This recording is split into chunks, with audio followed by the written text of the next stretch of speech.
Ouais, t'es musulman? Non, je dirais que je suis agnostique. Ok. Alors, tu sais pas si Dieu existe ou non? Ouais, exact. Si moi je te dis Dieu existe, ça sera quoi ta réponse?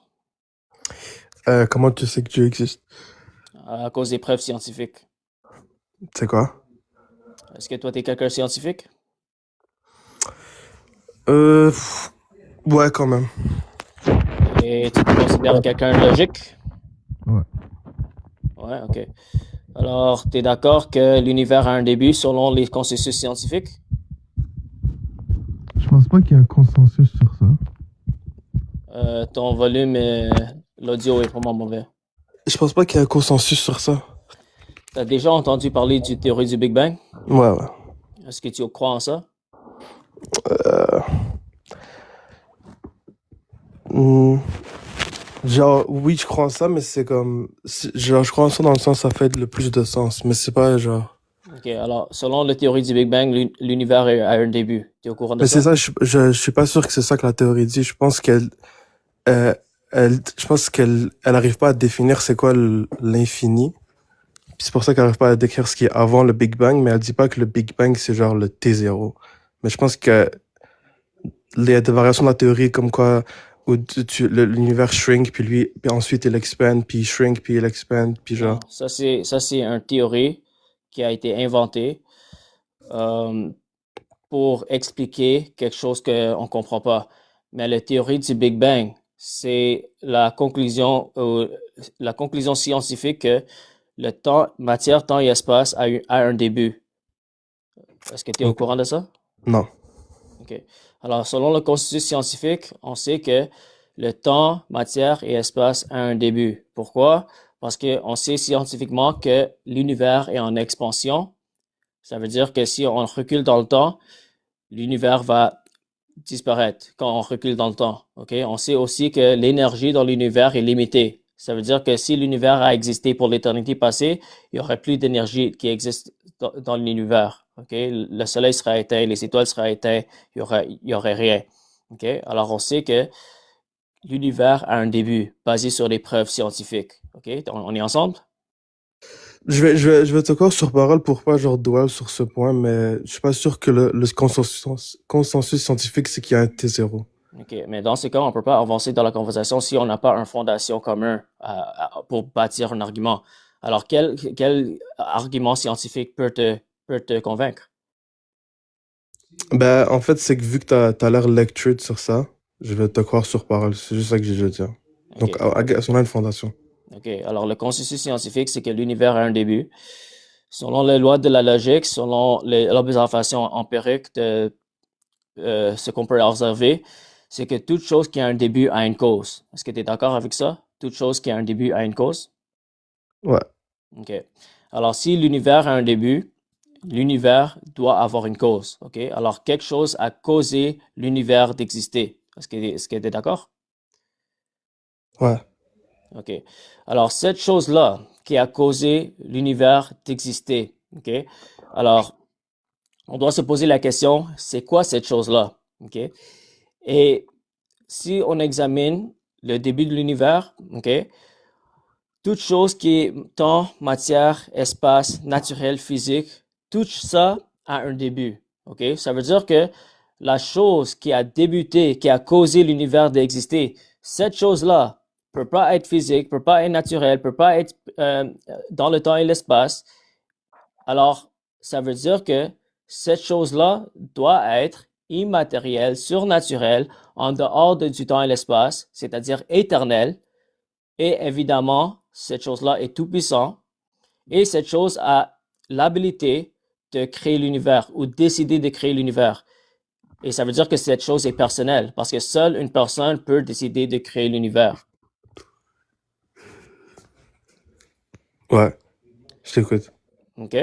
Alors, on est d'accord que selon les preuves scientifiques et selon les lois de la logique, on peut venir à une conclusion logique qu'il y a un créateur qui est immatériel, surnaturel, éternel et tout-puissant. Ouais. OK, parfait. Est-ce que tu es convaincu que Dieu existe maintenant? Euh, Convaincu que quelque chose de, qui est genre, on va dire utiliser le mot Dieu, mais je suis pas sûr si c'est associé à une religion. OK. On peut appeler ça un créateur. Est-ce que tu es convaincu qu'il y a un créateur? Ouais. Parfait. Maintenant, on doit examiner quelle religion est la bonne, OK? Et on a juste trois options, parce que si Dieu existe, cet Dieu est un seul Dieu, OK? On croit à un seul Dieu, parce que ce Dieu peut pas être divisé, parce que dès qu'il y a une division, ça veut dire que un Dieu va être moins que l'autre. Alors, on sait qu'il y a un seul Dieu. Alors, c'est les trois religions monothéistes, c'est le judaïsme, le christianisme et l'islam. OK? Alors, on doit déterminer quelle de ces trois religions sont la bonne religion. Et moi, je suis ici pour te dire que le christianisme est la seule religion qui peut être prouvée historiquement et logiquement. On sait historiquement que Jésus a vécu dans le premier siècle. Est-ce que tu es d'accord avec ça? Ouais. On sait aussi historiquement que Jésus a été crucifié à la croix. Est-ce que tu es au courant de ça? Ouais. OK. Maintenant, la question, c'est est-ce que Jésus a ressuscité la mort? Si tu es chrétien, tu vas dire oui. Si tu es non-croyant, tu vas dire non. Maintenant, pour déterminer qu'est-ce qui est la vérité, on doit examiner toutes les preuves qu'on a dans le premier siècle. OK? Alors, selon les historiens, que tu sois chrétien ou non chrétien, c'est établi que non seulement Jésus a été crucifié, mais les disciples de Jésus, les personnes qui marchaient avec Jésus, ils ont témoigné qu'ils ont vu avec leurs propres yeux Jésus crucifié et ils l'ont vu apparaître 3 jours après sa crucifixion. Okay? Alors, plusieurs des disciples de Jésus ont proclamé la résurrection de Jésus et c'est comme ça que le christianisme a commencé dans le premier siècle, basé sur les témoins oculaires qu'ils ont dit qu'ils ont vu Jésus ressuscité après la mort. Comment on sait qu'ils disaient la vérité? Parce qu'ils n'avaient pas de motivation pour mentir. Parce qu'à cause de la proclamation de la résurrection, ils ont décidé de mourir pour cette déclaration. Ils ont souffert, ils ont vécu la persécution et la pauvreté, et éventuellement, il y a plusieurs d'entre eux qui sont morts pour la déclaration de la résurrection. Alors, on voit qu'il n'y avait pas de motivation pour mentir. Alors, ça, c'est une preuve qu'ils disaient la vérité. On sait aussi historiquement, selon les sources chrétiennes et non chrétiennes, que les disciples de Jésus, ils ont commencé à adorer Jésus en tant que Dieu. Alors, comment on peut adorer Jésus en tant que Dieu s'il a juste été crucifié comme un criminel, comme 1000 d'autres personnes qui se faisaient crucifier à cette époque? Pourquoi on a commencé à adorer Jésus en tant que Dieu? Ça, c'est une autre preuve pour la résurrection de Jésus. Troisièmement, on sait historiquement que le tombeau était vide dans ce temps-là. Tu peux pas trouver une seule source dans le premier siècle qui nous dit que le corps de Jésus était toujours dans le tombeau. Et si c'était le cas, les ennemis des chrétiens, les Juifs et les Romains, ils pouvaient prendre le corps et le montrer à tout le monde pour arrêter ce secte du christianisme qui détestait. Ils tuaient les disciples de Jésus parce qu'ils proclamaient la résurrection de Jésus, mais ils pouvaient pas nier que Jésus a réellement ressuscité la mort à cause des preuves et les témoins oculaires. Alors, basé sur tous ces événements établis dans le premier siècle, par les historiens, chrétiens et non chrétiens, la meilleure explication pour tous ces événements, c'est la résurrection de Jésus. Okay? Alors, d'autres personnes vont dire que si tu n'es pas un chrétien, tu vas dire peut-être les disciples ont halluciné. Mais cet argument ne fonctionne pas parce que psychologiquement et scientifiquement, c'est impossible que plusieurs personnes hallucinent la même vision en même temps. Un autre argument qu'on va essayer, ils vont dire que Jésus n'a pas été mort à la croix, il a survécu la croix. Premièrement, il n'y a pas une seule personne dans l'histoire de l'humanité qui a survécu une crucifixion romaine complète. Deuxièmement, même si Jésus a survécu la croix, il ne serait pas assez en santé pour marcher et pour être célébré en tant que Seigneur victorieux sur la mort. Okay? Alors, ces deux options-là sont pas possibles selon la logique. Okay? Alors, la meilleure explication pour tous ces événements, c'est la résurrection de Jésus. Et on sait que c'est possible parce qu'on a déjà établi que Dieu a créé l'univers. Alors, on sait que Dieu est surnaturel et s'il est capable de créer l'univers, il est aussi capable de ressusciter un mort. Okay? Alors, on peut venir à une conclusion logique que non seulement il y a un créateur surnaturel, mais il y a 2000 ans, Jésus-Christ a ressuscité de la mort après 3 jours et ça a déclenché tous ces événements dans le premier siècle et c'est comme ça qu'on a le christianisme aujourd'hui. Est-ce que ça te convainc ça t'a convaincu que Jésus a ressuscité de la mort? Pas encore. Est-ce que la Bible a été créée avant que Jésus soit ressuscité ou après?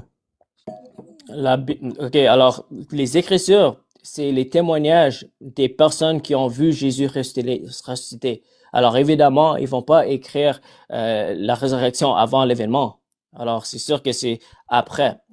Mais selon les critères historiques, les manuscrits de la Bible sont les manuscrits les plus fiables parce que les manuscrits sont très proches des événements en question. Je vais te donner un exemple. Est-ce que tu connais Alexandre le Grand? Ouais, Est-ce que tu crois qu'il a existé? ouais. Comment tu sais? Juste parce qu'il y a des sources qui n'ont pas la même motivation historique qu'ils mentionnent. Il y a les sources anciennes, n'est-ce pas, sur la vie de Alexandre le Grand. Ouais, mais des sources qui n'ont pas le même biais, genre, différents pays. Est-ce que tu sais le biographie le plus ancien qu'on utilise aujourd'hui pour découvrir la vie de Alexandre le Grand, ça date de quelle année? Non. Ça date 400 ans après la vie de Alexandre le Grand. OK? Hmm. Alors, selon les historiens, si on peut accepter une biographie qui vient 400 années après la personne en question, et on le compare avec les manuscrits de Jésus, les évangiles de Jésus ont été écrits 20 à 30 ans après la résurrection de Jésus. Okay? Alors, selon les critères historiques, c'est extrêmement proche de les événements en question et ça veut dire qu'il n'y a pas d'autres sources dans l'Antiquité qu'on peut trouver qui est plus fiable que les évangiles de Jésus, les écritures qui ont été écrites après le Nouveau Testament, après la résurrection de Jésus. Non seulement les manuscrits sont anciens, mais on a une multiplicité de manuscrits, c'est-à-dire on a des milliers de manuscrits disponibles qui témoignent le même message. Aujourd'hui, on a 25 000 manuscrits disponibles et 5 000 dans la langue originale en grec. Okay? Et si on compare ça avec d'autres manuscrits de l'Antiquité, l'autre manuscrit qui a beaucoup de manuscrits, comme le deuxième place, on va dire, c'est le Homer's Iliad. Je ne sais pas comment on l'a dit ça en français, mais c'est comme la Bible pour les Grecs. Ce livre-là a 600 manuscrits comparé à le Nouveau Testament. Le Nouveau Testament a 25 000 manuscrits. Alors, le Nouveau Testament est les manuscrits anciens les plus attestés dans le monde. Il n'y a pas d'autres manuscrits anciens qui est comparable au manuscrit de Jésus. Ouais. Donc, attends, mais j'ai quelques questions. Il y a 12 disciples. Il y a 12 disciples, oui. Et les 12 disciples, ils ont rien de divin, donc ils communiquent pas avec Dieu ou peu importe, c'est vraiment des humains. Right? C'est des humains, ouais.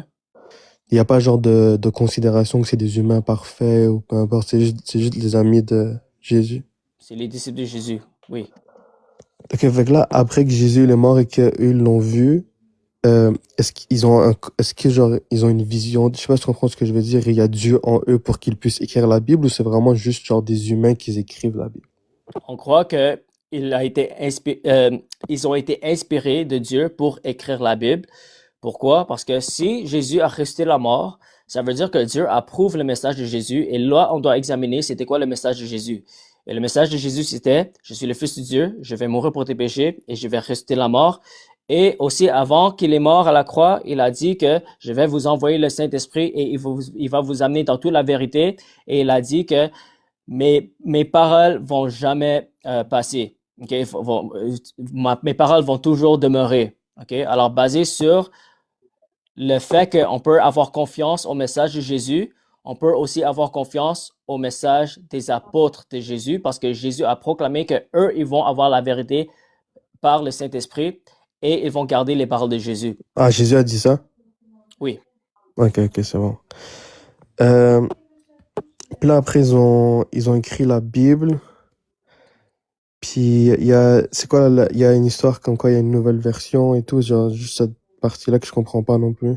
OK, alors, certaines personnes qui vont dire qu'il y a beaucoup de différentes versions de la Bible, mais tout ça peut être réfuté très facilement. Comment? On a juste à aller aux manuscrits les plus anciens. OK? Parce que les manuscrits les plus anciens, c'est les manuscrits les plus fiables. OK? Parce qu'on peut donner un argument peut-être, quand beaucoup de temps va passer, il y a des mythes et des légendes peuvent se développer. D'accord.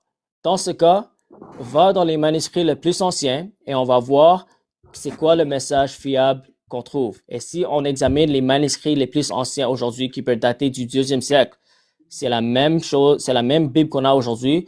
Pourquoi? Parce que chaque fois qu'on fait une nouvelle traduction, on utilise les manuscrits les plus anciens pour assurer que la Bible ne change pas. Ok.